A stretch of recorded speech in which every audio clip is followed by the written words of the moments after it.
estarán ustedes de acuerdo entonces que podemos clasificarlo quirúrgicamente y no quirúrgicamente. ¿Cuál es lo que debería de pensar? ¿Cuáles son los posibles diferenciales que puedo tener cuando es un abdomen quirúrgico? Bien, si es quirúrgico lo dividimos por hemorrágicas, que pueden ser un trauma de órgano sólido, un aneurisma roto, un ectópico evidentemente, divertículo sangrante, pancreatitis hemorrágica. Vean, de origen infeccioso, la número 1, apendicitis, colecistitis, absceso hepático. Bueno, colecistitis aguda tendría que ser, evidentemente. Obstructiva, adherencias, que ya hablábamos también de las hernias inguinales, ¿verdad? De las adherencias también de los tumores y también de las famosas bridas, ¿no? En este caso que son las adherencias, vólvulos sigmoides, carcinoma, intussuscepción, prácticamente lo que mencioné ahorita.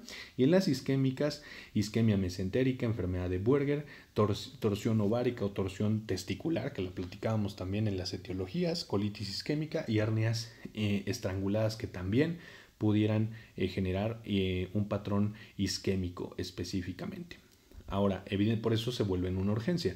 Ahora, no quirúrgicamente tenemos endócrinas y metabólicas, que puede ser una uremia, una crisis aditoniana, esto igual por la parte de las hormonas, cetoacidosis diabética, porfiria aguda, fiebre familiar del Mediterráneo, entre otras, ¿no? Hay muchísimas, pero estas, según esta bibliografía, las podemos obtener. Toxinas, plomo, metales pesados, picadura de insectos, viuda negra. Todo esto nos puede dar también causas de origen no quirúrgico, y las hematológicas, células falciformes, una anemia de células falciformes también, causas hematológicas, y leucemia aguda. Pero bueno, esto es simplemente para dar un panorama general de qué pudiéramos estar pensando. Evidentemente no vamos a pensar en todo esto, es muy complicado pensar en todo esto a la vez. Lo que sí tendríamos que tener una clasificación también de abdomen agudo por anatomía topográfica.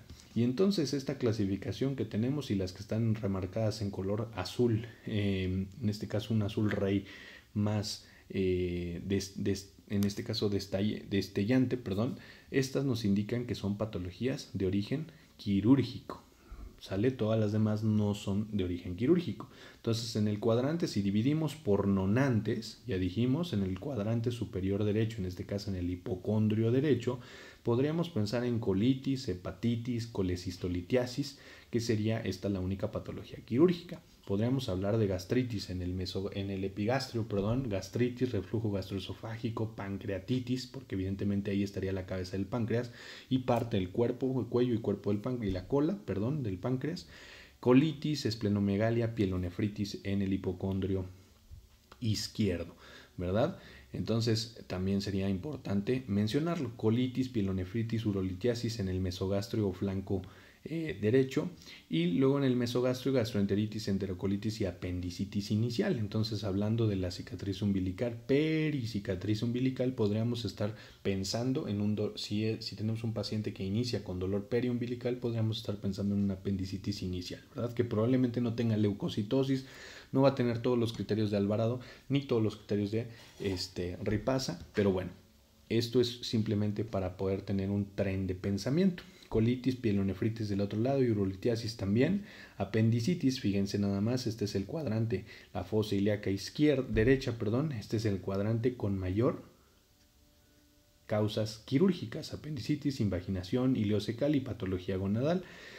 Entonces es lo que nos debería hacer pensar en cuál es el cuadrante más peligroso quirúrgicamente hablando. Colitis infecciosas urinarias y patología uterina, podríamos estar hablando en el hipogastrio. Y en el en la fosa ilíaca izquierda, en este caso, sí tendríamos el vólvulo intestinal y la patología gonadal. Vamos a ver qué nos dicen otras literaturas. Por aquí tenemos el Tintinali, que es este libro de manual de medicina de urgencias, donde también nos divide por cuadrantes, y aquí está todo en el cuadrante superior derecho, cuadrante inferior izquierdo, pero bueno, aquí se los dejo para que lo puedan revisar. En los estudios de laboratorio sugeridos para pruebas clínicas dirigidas a objetivos con dolor abdominal agudo, bueno, pues es complicadísimo, ¿no? Pero, por ejemplo, si tenemos amilasa elevada, lo primero que habría que pensar es en pancreatitis si la lipasa no está disponible. Si lipasa está disponible, evidentemente es pancreatitis. Si tenemos una gonadotropina coriónica humana, pues embarazo ectópico, embarazo mular, ¿verdad? Que eso sería importante.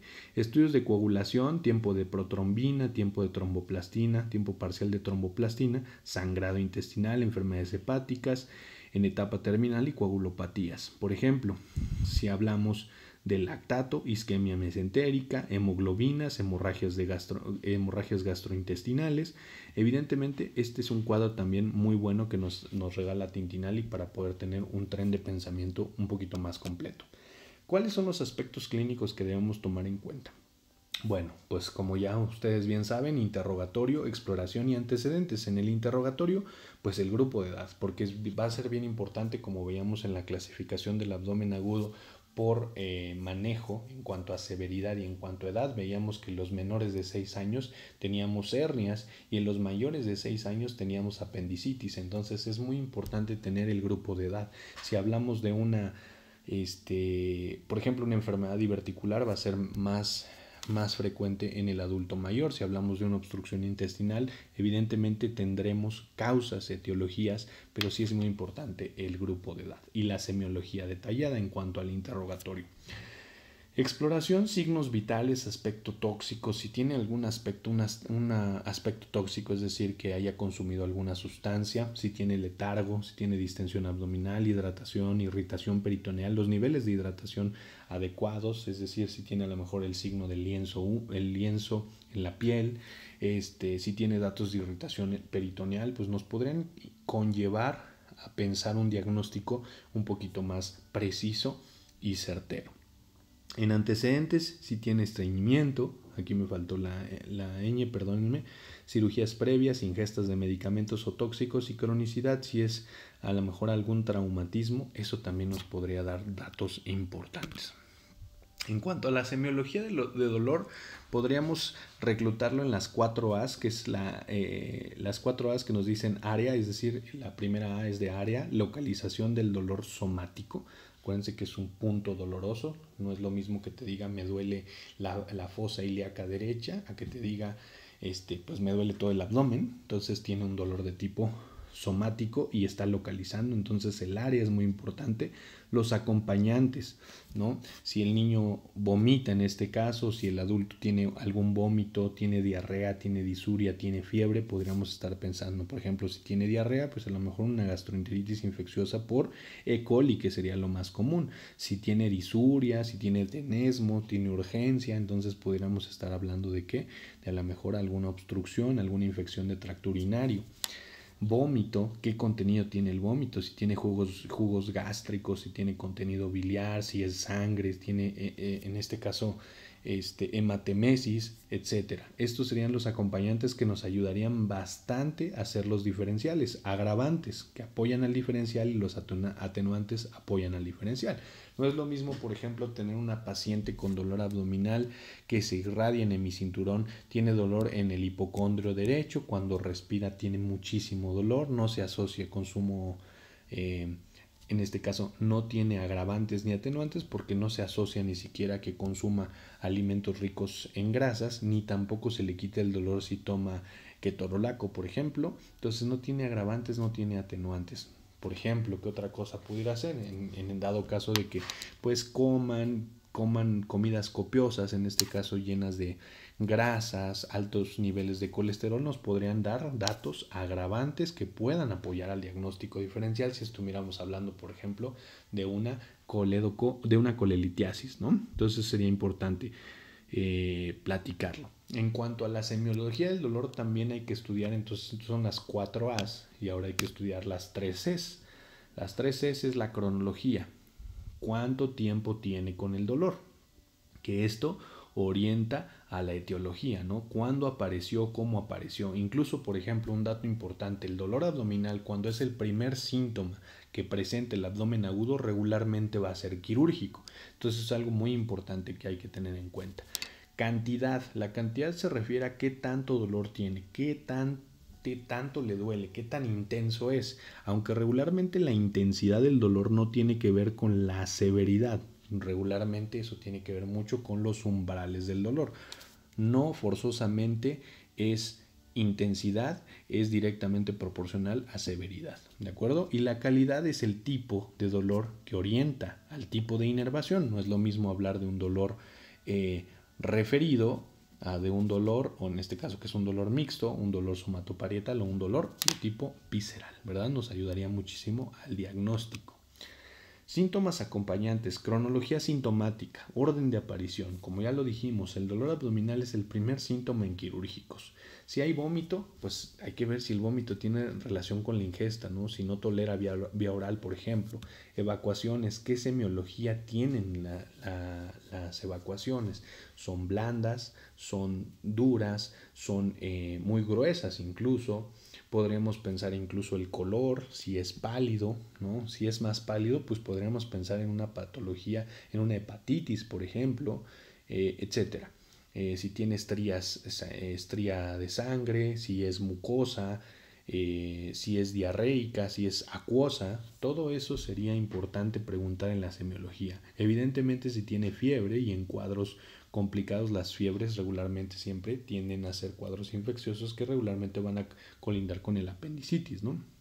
O sea, hay que pensar en la primera causa, apendicitis. Patología no digestiva, pensar en otras etiologías, ¿no? Eso sería importante también como para discriminar. Por ejemplo, si tenemos el vómito y tiene contenido biliar, pues podremos estar pensando en un vólvulo intestinal, en una oclusión intestinal. Si es café terroso, podríamos estar pensando en esofagitis, gastritis, úlcera gástrica, ¿no?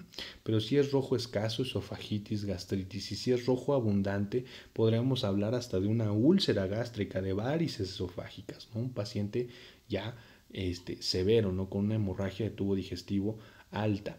Si es fecaloide, una obstrucción intestinal, que evidentemente va a ser baja, ¿no? Si es gastroalimentario, pues una gastroenteritis, una estenosis pilórica, serían datos que nos pudieran ayudar a hacer el diagnóstico. En cuanto a la semiología de las evacuaciones, como ya lo platicaba anteriormente, si son evacuaciones ¿cuál es la apariencia que tiene? ¿Son grandes? ¿Son pequeñas? ¿Son, incluso pudiéramos también ver si son múltiples, si no es solamente en una, digamos, en una sola tira, si son múltiples, la forma que tienen, el color, si es acuosa, por ejemplo, si es acuosa, pudiera ser infección, por ejemplo, a lo mejor si estamos hablando que es acuosa en una personita de 0 a 6 meses, pues podríamos pensar en una infección por rotavirus, ¿verdad? Si su forma es firme, podríamos pensar en estreñimiento. Si es mucosa, podríamos pensar en una enterocolitis bacteriana por E. coli, ¿no? Enterotoxigénica. Si es roja escasa, disentería, fisuras, hemorroides, colitis, todo eso estaríamos pensando con esta parte que es muy importante, la semiología de las evacuaciones. Y la semiología en general es bien importante. Si tenemos evacuaciones color grosella, invaginación ileocólica, por ejemplo, si tenemos acolia, que regularmente están descritas como heces blancas o heces sin color, pero regularmente también pueden ser pálidas, ¿no? Que nos podrían estar hablando de hepatitis o patología biliar. ¿Por qué? Por la conjugación de la bilirrubina, ¿verdad? Y terminando, recordemos que el urobilinógeno es lo que va a hacer y le va a dar la pigmentación, que es un desecho al final de cuentas de la bilirrubina. En cuanto a la exploración física, ¿qué va a ser bien importante? La inspección, ya dijimos, si el abdomen está distendido, la coloración, si tiene a lo mejor alguna visceromegalia a la simple inspección. Después aquí se rompe el paso propedéutica normal, que sería la palpación y la percusión, pero en este caso después tenemos que auscultar. La peristalsis aumentada, si está disminuida, si no tiene ruidos peristálticos, si tiene ruidos metálicos, peristalsis de lucha, evidentemente esto nos podría incluso hacer pensar en una obstrucción intestinal, ¿verdad?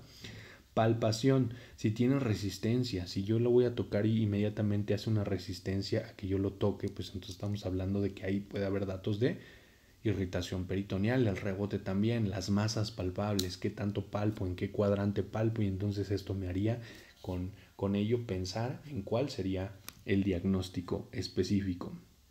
Percusión, si está timpánico, me va a decir que tiene aire. Si tiene submatidez, hay líquido. Y si tiene matidez, hay sólidos. Entonces, aire timpánico, submatidez, me va decir específicamente que hay líquido, y matidez me puede orientar a que haya algo sólido.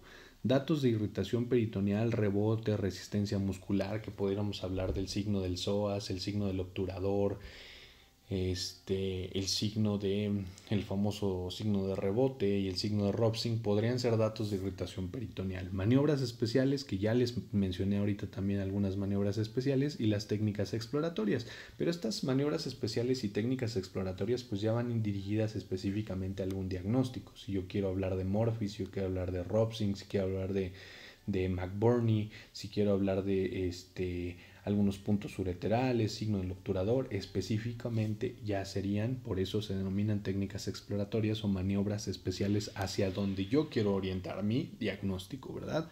Ahora, ¿qué estudios de imagen? Pues evidentemente para un abdomen agudo va a ser complicado, ¿no?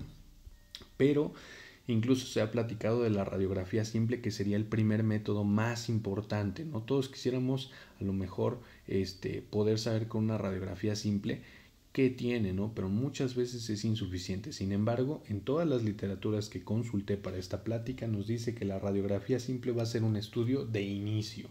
Sin embargo, la tomografía computada simple, la tomografía computada con contraste intravenoso van a ser también muy, digamos, muy importantes también para depende cada una de las patologías. Por ejemplo, yo no voy a pedir una tomografía si pienso en una coledocolitiasis, ¿verdad? Voy a pedir, a lo mejor para colelitiasis voy a pedir una oncolecistitis, un ultrasonido, pero también puedo pedir una imagen por resonancia magnética o también podría hacer una endoscopía. Sin embargo, no nos olvidemos que esta plática es con fines de visión de primer contacto. ¿Y qué es lo que yo debería de pedir? Radiografía simple o ultrasonido en cualquiera de las dos podría estar bien. Sin embargo, tomografías, imágenes por resonancia y evidentemente endoscopía serían ya para no primer contacto, ya serían con un fin diferente.